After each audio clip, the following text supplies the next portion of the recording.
Why your cat throws up after eating? Here's something that's going to change the way you see your cat's vomiting forever. In most cases, it has nothing to do with illness. Nothing to do with the quality of food you're buying. And everything to do with something so simple, and you can fix it today, right now, without spending a dime. By the end of this video, you'll know exactly why your cat throws up after eating, and more importantly, how to stop it. Using methods backed by veterinary science. If you enjoy fascinating insights like this and want to see more, make sure to subscribe. Picture this. You've just filled your cat's bowl with their favorite food. They dive in like they haven't eaten in days. You spin back around and there it is. Everything they just inhaled is now on your kitchen floor, Looking almost exactly the way it did in the bowl. If this scene feels painfully familiar, you're not alone. In fact, millions of cat owners wake up every single day cleaning up the same mess, feeling the same worry, and asking the same question, is my cat sick? And here's the truth most people don't know. In 70 to 80% of cases, your cat isn't sick at all. They're just eating wrong. But before you feel relieved, there's something critical you need to understand first. Because if you don't know the difference between two very specific things, you might be panicking over nothing. Or worse, missing a real problem. Let me tell you about the difference that changes everything. It's something 90% of cat owners have never heard of, and it's the reason so many people end up at the vet. Or something they could have solved at home. It's called the difference between vomiting and regurgitation. Now I know what you're thinking. They look the same, they sound the same. What's the difference? Everything. Vomiting is active. It's forceful. Your cat's stomach contracts. Their whole body heaves. And what comes out is partially digested food mixed with stomach fluids, sometimes bile, sometimes foam.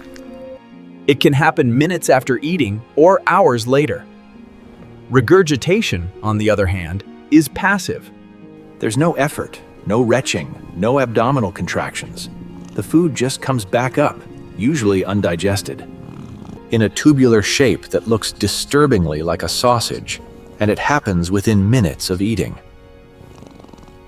If your cat's food is coming back up whole, shaped like their esophagus right after mealtime, congratulations! You're dealing with regurgitation, and that's actually the easier problem to solve. So why does this matter? Because regurgitation tells you something very specific. Your cat isn't sick, they're just eating too fast. Cats are designed to be hunters. In the wild, they eat small meals throughout the day, slowly, carefully, instinctively. But your domestic cat, they've got a bowl of kibble sitting right there, and if you have multiple cats, there's competition. If you free feed, there's anxiety about when the next meal is coming. And that ancient brain kicks in and says, eat now, eat fast, eat everything. So they do. They inhale their food in under 60 seconds, barely chewing, and their stomach, which was just sitting there minding its own business, suddenly gets slammed with a massive amount of food it wasn't prepared for. The esophagus can't handle the speed. the stomach says, nope, and everything reverses course. Now here's what most people do wrong. They think, okay, maybe I should feed less. So they cut portions. But the cat is still starving, still eating at lightning speed, and the problem continues. Or they think, maybe the food is bad. So they switch brands overnight, which creates a whole new problem, and we'll talk about in a moment. The real solution? You need to slow your cat down. And there's one tool that works better than anything else. A slow feeder bowl. These bowls have raised sections, mazes, or obstacles that force your cat to work around them, picking up smaller amounts of food at a time. Studies show that cats using slow feeders reduce their eating speed by up to 70%. And you don't even need to buy an expensive one. You can create barriers in a regular bowl using upturned cups or even ice cube trays. The goal is simple. Make it physically impossible for your cat to gulp down their entire meal in 3 seconds. But here's the thing, and this is where people get tripped up. Slowing down eating only works if the food itself isn't the problem. Because there's a second cause of post-meal vomiting that's just as common, and it has nothing to do with speed. It has to do with change. Let's say you decided to upgrade your cat's food. You bought that premium, grain-free, organic, vet-recommended brand everyone raves about. You threw out the old food, filled the bowl with the new stuff, and 2 days later your cat is throwing up. Your first thought? My cat must be allergic to expensive food. Wrong. Your cat's digestive system is just in shock. Cats have incredibly sensitive stomachs. Their gut bacteria, digestive enzymes, and entire gastrointestinal ecosystem are fine-tuned to whatever they've been eating. When you change food abruptly, you're essentially asking their system to recalibrate overnight. And it can't. The result? Vomiting. Not because the food is bad, but because the transition was too fast. Veterinarians recommend a 7 to 10 day transition protocol, and it's non-negotiable if you want to avoid problems. Tell me in the comments, I'll be reading and replying to everyone. Does your cat inhale their food like a vacuum cleaner? Or do you have one of those rare cats who actually chew? Here's what you need to understand. These two causes, eating too fast and transitioning food too quickly, account for the majority of vomiting cases in healthy cats. They're not emergencies, they're not diseases, they're behavioral and dietary issues with straightforward solutions. But here's where it gets tricky, and why you need to keep watching. Because there's a third cause just as common. Just as fixable, but most cat owners don't even realize it's happening. It's something your cat has been doing since they were a kitten. Something completely natural. And if you have a long-haired cat or a cat that grooms obsessively, this third cause is silently building inside them.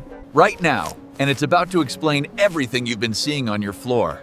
You know that thing that makes cats the cleanest animals on the planet? That constant grooming, that meticulous licking, that adorable habit of washing their face with their paws after every meal?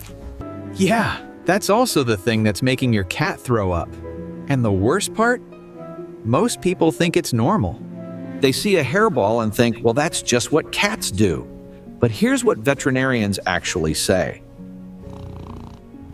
If your cat is vomiting hairballs more than once a month, something is wrong. Not catastrophically wrong. Not run to the emergency room wrong, but definitely wrong enough that you need to pay attention. Because what looks like a harmless hairball could actually be a sign of something deeper going on. And I'm not talking about the hairball itself. Let's start with the basics, because there's a lot of confusion around this.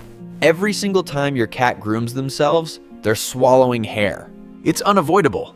Their tongue is covered in tiny backward-facing barbs called papillae, the same thing that makes their tongue feel like sandpaper when they lick you. And those barbs catch loose fur. Once the fur is on their tongue, they can't spit it out. The barbs only point one direction, down the throat, so they swallow it. In a normal, healthy cat, most of that hair and comes out in their stool. You've probably never even noticed it. But sometimes the hair accumulates in the stomach. clumps together and forms what we call a trichobezoar, or in non-scientific terms, a hairball. And when it gets too big to pass through, the body has only one option: expel it back the way it came in. Now, occasional hairballs are normal. If your cat coughs one up every couple of months, especially during shedding season in spring or fall, that's within the range of normal feline behavior. But if you're cleaning up hairballs weekly or even multiple times a month, that's not normal. That's a red flag. And here's the part most people miss. The problem isn't the hairball itself. The problem is why your cat is producing so many hairballs in the first place. There are two main reasons. Either your cat is grooming too much, or their digestive system isn't moving hair through the way it should. Let's talk about the first one, because it's the one you can actually see happening. Cats overgroom for a reason. It's not randomness, it's not boredom, and, well, sometimes it's boredom, but it's usually something more. Stress is the #1 trigger. Did you recently move? Did you bring home a new pet? A new partner? A new baby? Did you change your work schedule so you're home less? Cats are creatures of routine and territory. And when their world shifts, they cope by grooming. It's self-soothing behavior, like a human biting their nails or twirling their hair. The problem is, the more they groom, the more hair they swallow, and the more hairballs they produce. But stress isn't the only reason. Allergies are huge. If your cat is itchy, whether from food, environmental allergens, or fleas, they're gonna lick that itchy spot constantly. And when you see bald patches, thinning fur, or red, irritated skin, that's not normal shedding. That's over-grooming, driven by discomfort. Here's a quick test. Run your hand over your cat's belly, inner thighs, and the base of their tail. Is the fur sparse? Are there areas that feel stubbly, like it's been shaved? If yes, your cat is licking those areas excessively, and you need to figure out why. It could be food allergies. It could be flea allergy dermatitis. It could be environmental allergies to pollen or dust. Whatever it is, the hairballs are just a symptom. The real problem is the itching or the stress driving the behavior. And until you address that root cause, you're going to keep cleaning up hairballs. No matter how much you brush your cat. Speaking of brushing, let's talk about the single most underrated solution to hairballs. Regular, effective brushing. Not just running your hand over their back and calling it a day. I'm talking about actually removing the dead, loose fur.